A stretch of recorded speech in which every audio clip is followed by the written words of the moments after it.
Magandang gabi mga kapuso. Ako po ang inyong Kuya Kim na magbibigay sa inyo ng trivia sa likod ng mga trending na balita.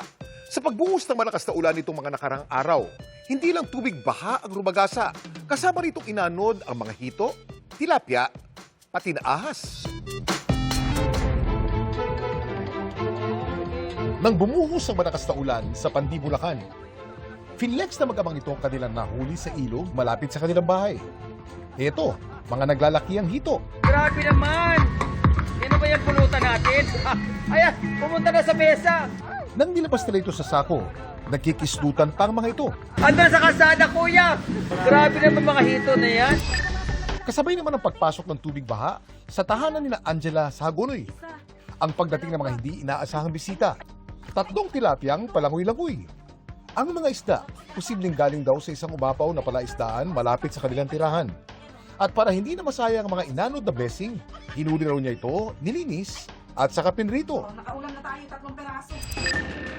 Si Pak Kelly naman, hindi sigurado kung kaya niyang ulamin ang tilapyang inanod ng baha. Sa kanilang bahay sa Dagupan, Pangasinan, paano ba naman? Binuga ng tilapia ang mga anak nito mula sa kanyang bunganga. Ayon sa eksperto, ang isdang na videohan ni Mac Kelly, isang babae Oreochromis niloticus o Nile tilapia. Ang tawag daw sa ginawa nito, mouth brooding. Pangkaraniwan talaga yung sa reproduction nila.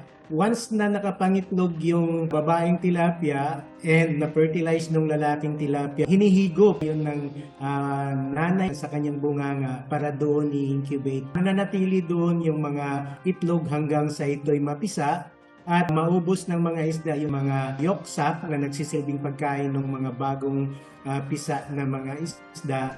Saka sila binubuga or nire-release pabalik doon sa ating katubigan. Ginagawa raw nila ito para maprotektahan ang mga anak nila mula sa mga predator. Sa pagtira naman ng ulan sa UP Diliman, itong nakaengkwentro ng jogger na si Jasper sa isang gutter. Ahas! Anong ahas naman kaya ito? Kuya Kim, ano na? Ang ahas na namataan ni Jasper sa UP Diliman, pinaniniwala ang isang juvenile na Luzon red-tailed rat snake o Coleognathus eriturus. Kilala ito sa mahaba at makinis itong katawan at kulay pula nitong buntot. Karaniwan ito nakikita sa mga kagubatan, damuhan at halamanan.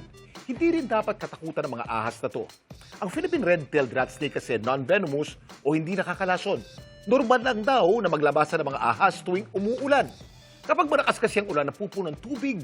Ang mga butas, siwang at iba pang pinagtataguan kaya napipilitan silang humanap ng tuyong lugar.